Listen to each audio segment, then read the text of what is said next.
everyone. My name is Lewis Harris, and welcome to the Record in Progress podcast.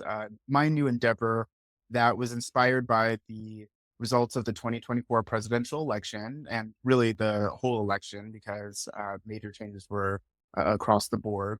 But I just felt that I didn't do enough in the election. So I made this podcast for Record in Progress. And I'm hoping that the podcast can help illuminate different perspectives, stories, and narratives to hopefully create understanding amongst different people in our country and in our world with the hopes of it creating a more unified society in the future. So I am privileged to have my first guest, who is a friend of mine who I've served with in the community. And we have a structured format for the questions for this episode. And so I'm going to start by asking my guest, what is your name? My name's Carsten. Excellent. Carsten. And how do you identify yourself? I am just your standard cookie cutter man walking around. Okay. Using man restrooms. Excellent. Very good. Okay. And so the next question is, what state and city do you live in? I live in the greater Seattle area. Yeah. Excellent. Washington State. Absolutely. In the United States of America. Yeah. The contiguous part. Yeah, I think the contiguous part. Yeah. Well, I haven't, the scope is not further than that at this time. But not going after Alaskans here. Yeah. Is that contiguous? Oh yeah, I guess it's not. I got it because it's got it. Okay. I don't know all the things. That's the one thing you'll probably learn from me, at least in this podcast. But I don't know all the things, which is part of the reason why I created this. So Carsten, what do you do? I do lots of stuff. I'm an activist. I volunteer. I sign wave. I vote. Lots of different things.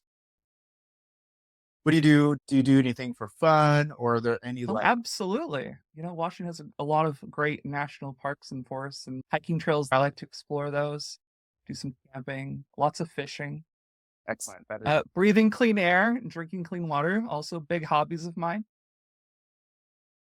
Well, we can't always take those things for granted, as you know. So, but thank you for illuminating who you are a bit more.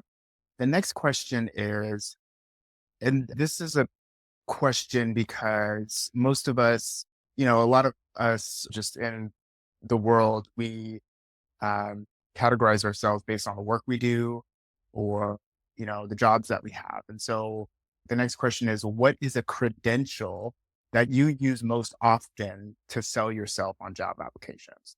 Fast learner. Excellent. Okay. Super quick. Okay. Very good. Fast learner and quick to the point. That's great. All right. So the next question is, how did you vote in the 2024 presidential election? I abstained from the presidential question.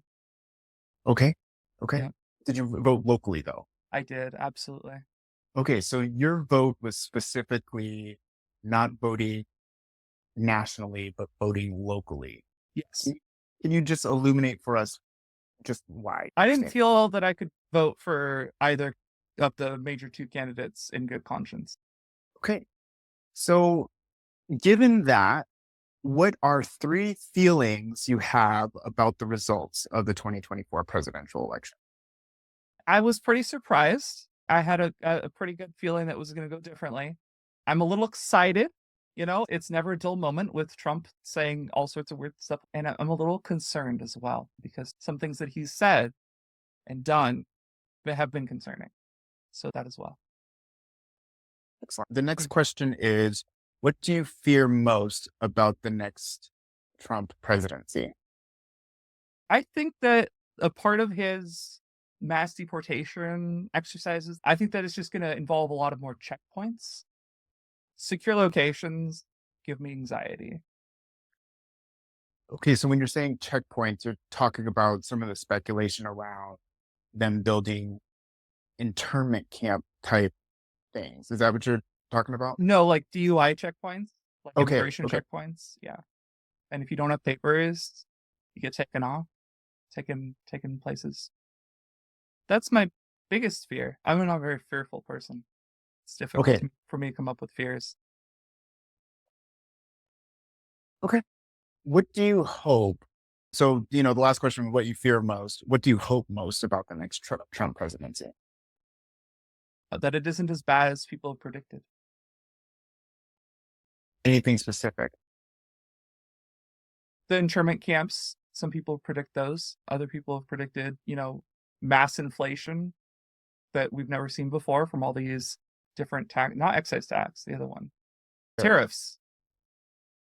Yeah. It'll be interesting to see where that goes if it really increases inflation. And if it even happens, you know? He says a lot of things and he doesn't always act on what he says. Right. Okay.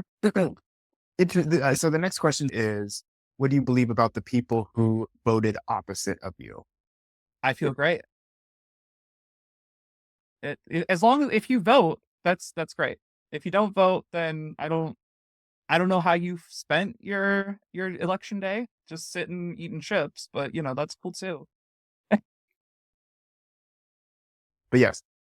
Okay. So you don't, so is it fair to say, just as a follow-up to this question, that you believe that exercising your vote, regardless of if it's in the national election or local election, like that's what people should be doing. And if you didn't vote, then you're wondering what exactly about that person. I understand that people have different reasons for voting and not voting, but I encourage people to vote. Yes. It's important. Okay. So the next question is, what is the worst thing about society to you? Homelessness. Okay. Do you want to expand We on that? we could definitely house people when society chooses not to. So that's the worst thing about society. It's specifically society doesn't choose to always house people. Yes. And, we live in the relatively same greater Seattle metropolitan area. So we know a lot of the same issues, right? Yes, absolutely. And so the, and a part of this election, because we do live in a liberal state, right, is a referendum on some of our approaches on homelessness, right? Would you say that that's a fair assessment? I'm not sure Um, huh? that we have a referendum on that. No, like the election results, because they mostly went in the Republican direction, is a reaction to some of the Democratic policies, including our approaches to homelessness. You're Democratic cities do have an interesting and not completely taken care of homelessness issue. do you feel Especially like we you're saying in Washington, we're mostly Democratic, we're blue state. And so Democrats really could have thrived here addressing homelessness, and they haven't. so say that I would love you to expand on that more. How haven't they thrived? Well, you can what are you the can things see that the you point to? evidence around, right? You see the tents and the homeless people, and I worked at Big Lots for a little while, and there were people under there every morning outside of Big Lots. I mean, not me personally, but my coworkers. And I'm not saying that awnings are not where homeless people shouldn't be under awnings. They should be in houses or apartments or some complex living situation. No, I hear you and I agree. So you specifically in some of the work you've done, you've seen the effects of homelessness and how pervasive it is in terms of where society, specifically our society, liberal Washington, believes homeless people should be and go. We kind of just have a lack of housing here. And until we get that housing, which, is not a quick process, we kind of just allow people to just sleep wherever they want. Right. People have to sleep somewhere. Right. So my next question is, Just one more point on that. please. Hostile architecture, like they do in New York with the little peg and spike things places. Moving the homeless people is not going to solve the homelessness issue just because you can't see them and they're in dark alleys where people don't walk through very often. That doesn't do anything. You're just moving the problem. We don't need to make their lives harder. We need to solve the issue through housing. Thank you. Absolutely. The next question is, what do you believe is one of the reasons that Trump and the largely Republic Congress was elected? Well, we addressed one of those, homelessness. Also, I thought that it was pretty interesting that Harris was so aggressively pro fracking, while that we have seen so many ties from fracking and other, subterranean substrate processes ruining groundwater and just water in general. Yeah, that's a big one. I don't know if it was specifically a reason why Harris didn't come on top, but I think also martyring Trump with the felonies and then hammering him every single time that you could ever hammer him about his felonies might have had something to do with it. It kind of made his idea of the deep state doing the convicting him with the help of a jury. I'm sure that not all of the jurors were deep state. And I'm not even sure that I completely agree with the concept of a deep state. That he could blame the deep state and it was more believable because that people went after him was interesting. Right. So, I mean, essentially, the other side, the Democratic side, validated much of what Republicans and Trump had been saying all along, Yes. right? And so Kind of it's played hard, right yeah. into Trump's hand there. Right. Okay. Do you feel like so given the outcome of the election, do you feel like you did enough to affect the election in the way you wanted to see it go? I did not focus my time and attention on the presidential election this year or last year or the year before. And so I don't think anything that I did really affected it. I I don't know very many people who can say what they did affected it. Right. I mean, that statement in and of itself is indicative of how the election went, right? Especially if, a large number of Democratic voters did not actually turn out, right?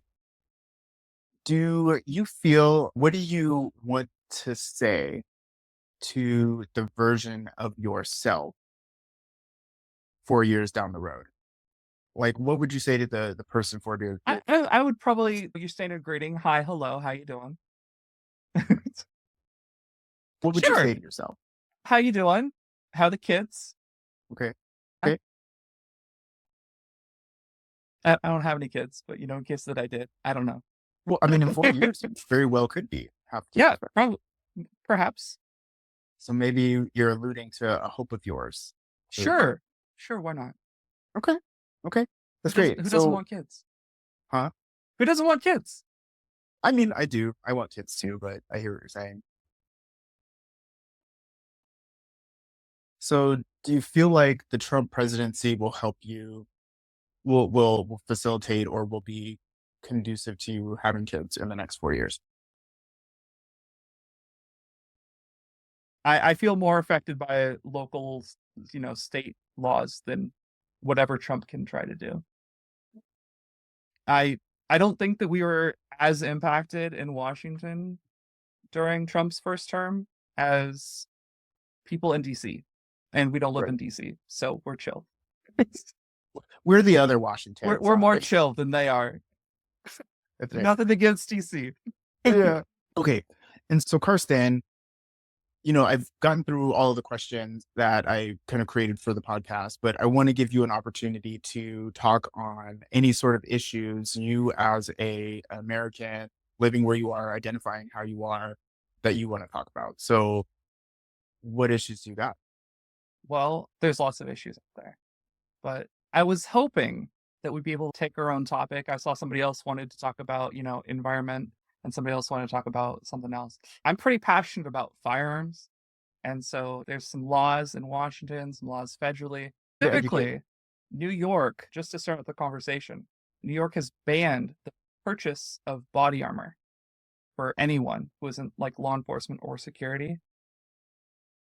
And I think that that's crazy, especially all these parents who are concerned about their children and want to get armor for their backpacks as an American, not committing a felony, which is already illegal federally. In the commission of a felony, it's a double charge, or felons in the possession of body armor, it's a double charge. Yes. Are there concerns that you had from this latest election cycle Sure, Washington could vote the same way. And they could make it broader sweeping. They could say anything that could possibly be used as body armor. That would be books, laptops, thick jackets. So, so, so is your concern around body armor or is it around guns? Body armor is a gun issue, right? Self defense, almost all of self defense has something to do around 2A. So, why is self-defense an issue for you politically? Because I find it very important for me to be able to preserve myself.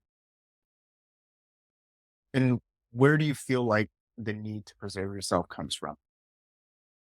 I really enjoy being alive, and I'd like to continue that if possible. So, sure, you're kind of picking up on like I'm trying to get to the heart of some of the reasons why that's an issue for you, right? And sure, everybody wants to be alive, but some people don't actually feel like they need to defend themselves because they feel like they're safe in society. So I'm Okay. just trying to understand self-defense is important for you because of concerns around homelessness and like people doing crazy things on the street and you want to like be able to protect yourself.